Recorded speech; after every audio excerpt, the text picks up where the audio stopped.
The Maldives may look like a tropical paradise, but there's one island that no one should visit.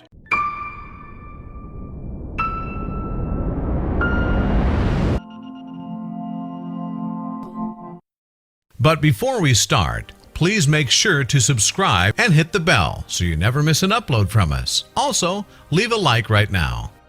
Hundreds of miles off the coast of Sri Lanka, an archipelago of beautiful islands draws tourists from around the world. But while the white sand beaches and sparkling blue waters of the Maldives might seem like a paradise to some, there's a darker side to this popular honeymoon destination. In fact, there's one place in particular that won't be appearing in any brochures. Located just a few miles from the region's bustling capital of Malé, the island of Fushi started life as a sleepy lagoon in the Indian Ocean.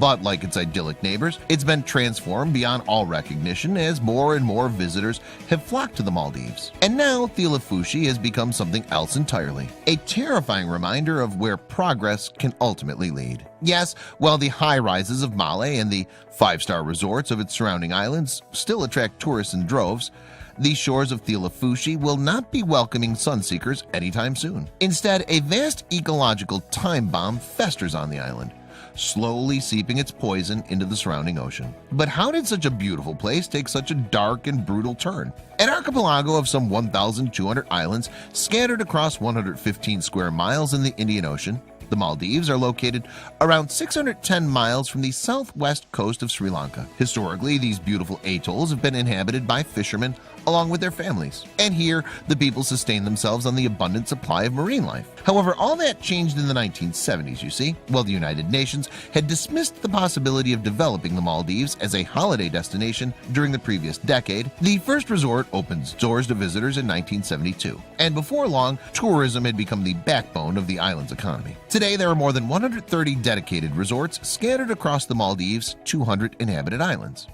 And in many cases, entire islands are devoted to a single establishment. Since 2009, independent guest houses have also been opening in local communities, extending the appeal of the destination beyond that of luxury hotels. With their picture postcard beaches, warm ocean, and tropical climate, it's easy to see why these islands welcomed almost 1.4 million visitors in 2017. And while the majority of those tourists came from Europe and Asia, there were also around 50,000 travelers who trekked thousands of miles from North America to swim and sunbathe on the atoll's beautiful shores. But even as families and honeymooning couples sip cocktails in the Maldives' most popular resorts, there's one corner of the archipelago that they're sure to avoid. In fact, there isn't a single tourist on Fushi, an artificial island just over 2 miles long and less than a quarter of a mile across. Interestingly, things haven't always been this way, and before the 1990s, Fushi was a picturesque lagoon just like those that now play host to the Maldives' plush developments and resorts. Yet for this tiny scrap of land, a far different fate was in store, one that continues to haunt its shores to this day. By the 1990s, the Maldives tourism industry had been flourishing for 2 decades.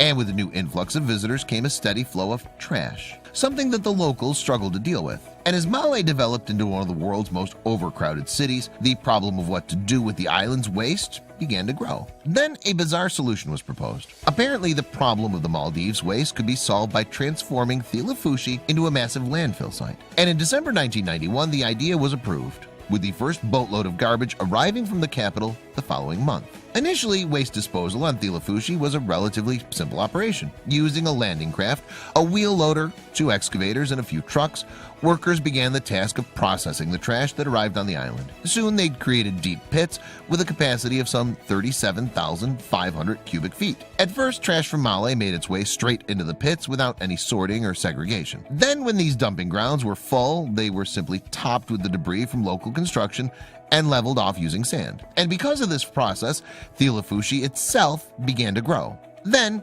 5 years after Fushi had become the garbage dump of the Maldives, the authorities realized that they had a unique opportunity on their hands. As a result, they decided to lease the rapidly expanding land to entrepreneurs keen to use the space for industrial ventures. And at first, 22 companies got on board with the bizarre scheme. Over the years, waste continued to arrive at Fushi, and the scrap of land, dubbed Rubbish Island, continued to grow. In fact, for the best part of 2 decades, an average of 330 tons of trash was shipped to the facilities every day. Each 24-hour period saw the garbage layer increase in size by an entire square meter. During this time, visitors to Fushi were very different from those that flocked to the rest of the Maldives. And instead of seaplanes and luxury yachts, freighters queued up on the shores to dump their loads of trash on the island. Meanwhile, further inland, migrant laborers toiled amidst the piles of garbage. Before long, the number of companies leasing land on Thilafushi had skyrocketed to 54, with over 1.2 million feet of island dedicated to industrial activities. But the island wasn't just a place to dump trash. It also became a hub of boat manufacturing, warehousing, methane bottling, and cement packing, as businesses sprung up on the reclaimed land. But while the growth of Thilafushi provided an economic boon to the region, it soon became an environmental disaster. According to experts, the average visitor to the Maldives produces a staggering 3.5 kilograms of garbage every day. That's more than twice what a citizen of Male gets through in the same amount of time. Furthermore, tourists in the Maldives produce 5 times more waste than locals living in other parts of the archipelago. Altogether, that meant a huge amount of trash making its way to Thilafushi. And, worryingly, it wasn't just crisp packets, plastic bottles, and other day-to-day detritus either. According to Malay-based environmentalist Ali Rilwan, a whole host of toxic trash has landed on Thilafushi over the years. She told The Guardian in 2009, "We're seeing used batteries, asbestos, lead, and other potentially hazardous waste mixed with municipal solid waste being put into the water. Although it's a small fraction of the total," Rilwan continued, "these wastes are a source of toxic heavy metals, and it's an increasingly serious ecological health problem in the Maldives." And while the noxious materials dumped on Thilafushi polluted the water, fumes from burning spread through the air. Then, in 2011, the problem got even worse. Apparently, incoming freighters had grown tired of the long waits to dump their loads on Thilafushi, meaning the crews had begun offloading the garbage straight into the ocean instead. Ultimately, the authorities responded by placing a temporary ban on importing trash to the island. Today, that ban's still in place, and much of the Maldives garbage is now shipped across the ocean to India. Even though Thilafushi remains an ecological nightmare, a worrying concentration of waste that the environmental organization Bluepeace has called a toxic bomb. But how can the island be cleaned up? In 2013, U.S. filmmaker and adventure enthusiast Allison Teal appeared on the first season of Naked and Afraid. The Discovery Channel reality show follows a different pair of contestants on each episode as they try to survive without water, food, or basic supplies. For 3 weeks, Teal survived the hostile environment of a deserted island in the Maldives. And eventually, she used some of the plastic waste from the beaches to build a raft and return to civilization. However, the scale of the trash problem on the otherwise beautiful archipelago left a lasting impression. The following year, Teal returned to the Maldives, this time with a camera crew in tow. Apparently, her goal was to educate the world about the issue of waste disposal on the islands. And unfortunately, she soon found that the problem she had encountered while filming Naked and Afraid had grown even worse. "When I went back, I didn't know what to expect," Teal told HuffPost in 2014. "It was like walking into your home to find that it had been trashed. You couldn't take a step without finding a water bottle. It was a million times worse than when I was there, and it had already been bad." Apparently, locals revealed to Teal that her previous visit hadn't been a fair reflection of the waste issue on the islands. In fact, a team had spent a week cleaning up the island before filming began. But now the full scale of the problem could be seen. Shocked, the television personality enlisted the help of the locals to tackle the trash once more. As well as helping clean up the island featured on the show, Teal also visited Thilafushi. There, the crew captured some shocking footage of conditions on the island, even years after the government had banned importing trash. Yet they soon realized that the problem extended beyond the archipelago itself. Most of this plastic wasn't even from the Maldives, Teal explained in Allison's Adventures, a short movie released in 2014. It was brought from all over the world by ocean currents. It's truly incredible how far a plastic bottle can travel and destroy paradise. And the bottles just sat there and eventually burned into toxic fumes, which constantly flowed over the capital city, Male, which holds more than 1/3 of the country's population. After her visit to Thilafushi, Teal went viral with her footage of Rubbish Island, as well as her own unique solution. Apparently, the adventurer believes that the planet's excess waste should be recycled into new products, such as the pink bikini she models in the 2015 short. However, trash in the oceans is a global problem, and one that swimwear alone is unlikely to solve. In fact, much of the trash that humans produce around the world eventually finds its way into the oceans.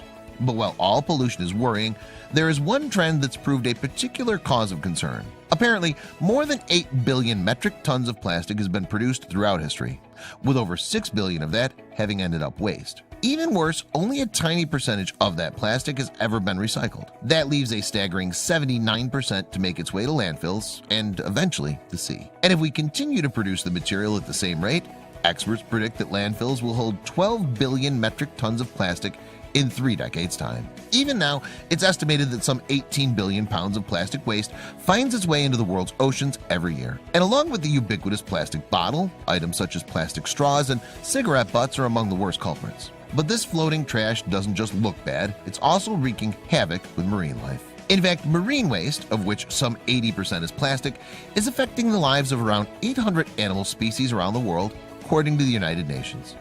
Shockingly, this includes endangered sea turtles.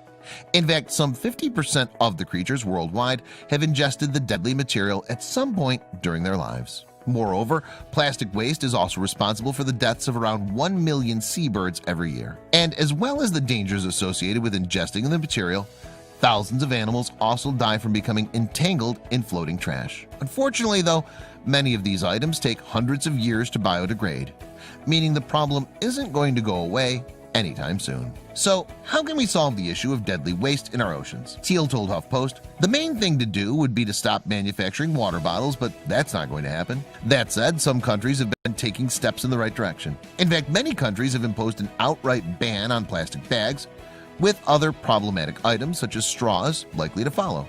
But is it enough? According to some experts, cutting down on the production of single-use plastics can only do so much to solve the problem. Apparently, we also need to develop new, environmentally friendly ways to recycle the raw material. And with this approach, along with improved governmental attitudes to recycling and trash collection, we may finally be able to dismantle sites like Thilafushi for good. For now, however, Thilafushi continues to cast a dark shadow over the Maldives, a smoldering island of trash alongside some of the most beautiful beaches in the world. And the authorities show no sign of wanting to slow down development in the region. In fact, they floated plans to make the island the country's main commercial port back in 2015. Ultimately, though, nothing came from the ambitious scheme. Meanwhile, the Maldives government has been struggling with a problem even bigger than Rubbish Island. You see, as ocean levels rise around the world, this low-lying group of atolls faces the prospect of disappearing beneath the waves. In fact, one official has suggested abandoning the country altogether in favor of a new home.